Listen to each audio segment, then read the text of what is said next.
अस्सलाम वालेकुम नाज़रीन, KTN न्यूज़ भलीकार ऐं वक़्त पोस्टदार हिलियण सरिठूं बुलेटिन शुरुआत में आगाह कंदासीं अहम ख़बर सां त सिंध हुकूमत तरफ़ां सूबे में 1 खां 15 ग्रेड ताईं जे नौकरियुनि लाइ ॿीहर टेस्ट वठण जो फ़ैसिलो कयो वियो आहे। अदालत सिंध हुकूमत जी अहिड़ी तजवीज़ खां पोइ फ़ैसिलो महफ़ूज़ करे वरितो आहे। तफ़सील मालूम कंदासीं। आज़म ज़ोहरानी असांखे जॉइन कयो आहे। आज़म, कहिड़ा तफ़सील आहिनि?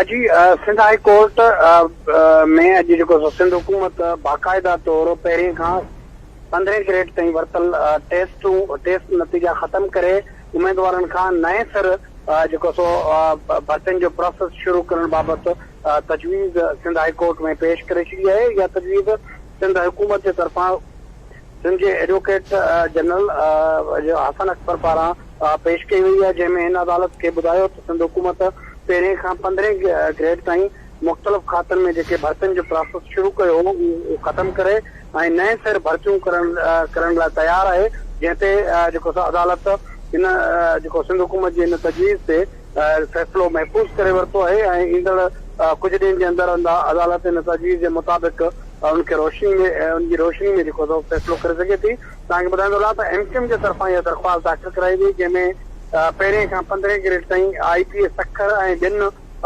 टेस्टिंग सर्विस ज़रिए जेके भर्तियुनि जो अमल शुरू कयो वियो उन खे चैलेंज कयो हो ऐं उन ते Sindh high court stay order जारी करे छॾियो। लॻभॻि 1 साल जे इहो स्टे ऑर्डर जारी हुयो ऐं गुज़िरियल अॼु जेको सो सिंध हुकूमत जे प्रिंसिपल लॉ ऑफिसर तौरु एडवोकेट जनरल अदालत में हिकु तजवीज़ पेश कई, जंहिंमें ॿुधायो त सिंध हुकूमत पहिरें खां 15 ग्रेड ताईं समूरी भर्तियुनि जो जेको प्रोसेस आहे उहो ख़त्म करे नए सर भर्तियूं करण जो प्रोसेस शुरू करे सघे थी। अदालत जेको आहे सो जंहिं करे अदालत इहा दरख़्वास्त ख़त्म करे ऐं नए सर भर्तियूं करण जी इजाज़त ॾे। अॼु अदालत उन सिंध हुकूमत जे प्रपोज़ल ते जे बुनियाद ते फ़ैसिलो महफ़ूज़ करे छॾियो आहे ऐं उनजो ऐलान बाद में कंदो। जी आज़म, फ़ैसिलो कॾहिं ॿुधायो वेंदो, घणे ॾींहंनि अंदरि?